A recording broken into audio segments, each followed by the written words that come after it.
बांसवाड़ा डूंगरपुर लोकसभा क्षेत्र से भारत आदिवासी पार्टी के सांसद राजकुमार रॉथ ने अपने संसदीय क्षेत्र की कई मां बाड़ी केंद्रों का निरीक्षण किया। इस दौरान उन्होंने पाया कि मां बाड़ी केंद्रों में बच्चों को आवश्यक सुविधाएं नहीं मिल रही है। साथ ही कई स्थानों पर केंद्र संचालक मौजूद ही नहीं है। मां बाड़ी केंद्रों पर ताले लगे हैं। बच्चों को न पोषाहार मिल रहा है, न जूते चप्पल और न ही गर्म कपड़े मिल रहे हैं। निरीक्षण के दौरान सांसद ने ग्रामीणों से बात की तो सामने आया कि कई केंद्र तो महीनों तक खुले ही नहीं है। इन सारी अव्यवस्थाओं को देखते हुए सांसद रॉथ ने राजस्थान सरकार और कैबिनेट मंत्री पर सवाल उठाए हैं। उन्होंने सोशल मीडिया पर भी इस संबंध में पोस्ट करके सवाल खड़ा किया है और राज्य सरकार से जवाब मांगा है।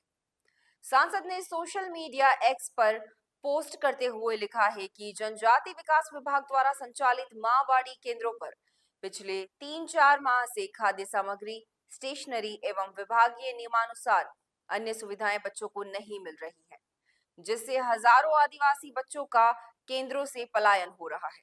इसके अलावा यहां कार्यरत शिक्षा कर्मियों को भी समय पर भुगतान नहीं मिल रहा है।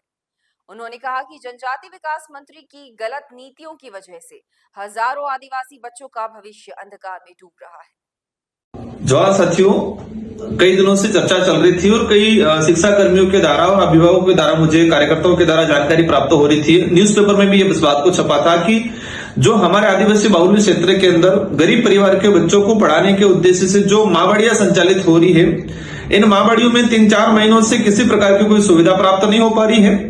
माँबाड़ी केंद्र के अंदर जो बच्चों को अल्पाहार, दोपहर का जो भोजन और डे केयर है, वहां उस समय दोनों टाइम का जो भोजन की सुविधा थी और जो पाठ्यक्रम की जो सुविधा थी, साथ ही स्वेटर है, शूज है, ये सारी जो सामग्री जो मिलनी चाहिए थी एडमिशन के दौरान ही, और जो प्रत्येक माह जो पोशाक जो आना चाहिए था, अल्पाहार जो आना चाहिए था, फल फ्रूट जो आना चाहिए था, पिछले 3-4 माहों से बंद पड़ा हुआ है। और मैंने आज कई माँबाड़ी केंद्रों का भ्रमण किया गया, उसमें ये चीज सामने आई कि वहां टीचर जो शिक्षा कर्मी जो लगा हुआ है वो मजबूर है, खोल के बैठा रहता है, बच्चे नहीं आ पा रहे। क्योंकि बच्चे इसलिए नहीं आ रहे कि उनकी सारी जो सुविधा बंद हो चुकी है। शिक्षा कर्मियों की भी पीड़ा ये है कि वो अगर खुल के नाम बताए तो उनको हटाने, डराने, धमकाने की जो धमकियां मिल रही है।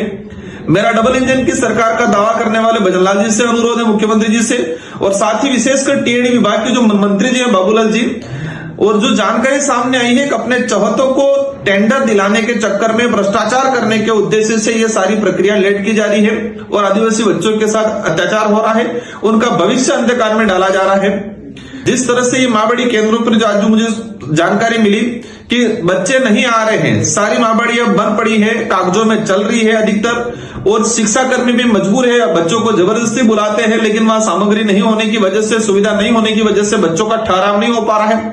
बच्चों के अभिभावक के द्वारा अपने जो शिक्षा कर्मी है उनसे लड़ाई की जा रही है कि पहले सामान आ रहा था, पहले भोजन आ रहा था, अल्पाहार आ रहा था, फल फ्रूट आ रहा था, वो कैसे बंद हो गया, तुम खा रहे हो।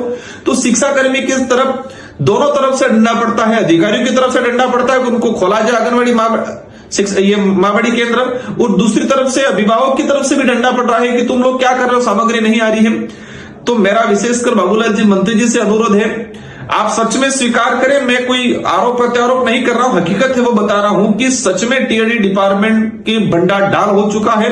अधिकारी भ्रष्टाचार के चरम सीमा पे पहुंच चुके हैं और आदिवासी बच्चों के साथ जिस तरह से इस डबल इंजन की सरकार में जो अत्याचार, अन्याय हो रहा है, जिस तरह से टीएडी विभाग में जो भ्रष्टाचार हो रहा है, पिछले ऐसे समय में कहीं पर भी इतना बड़ा भ्रष्टाचार नहीं हुआ है। मेरा सरकार से अनुरोध है कि जल्द ही माँबाड़ी केंद्रों पे जो सुविधा है वो वितरण कराए, नहीं तो अवश्य हम लोग, हमारी पार्टी की तरफ से बड़ा आंदोलन किया जाएगा। धन्यवाद, आभार, जवाहर।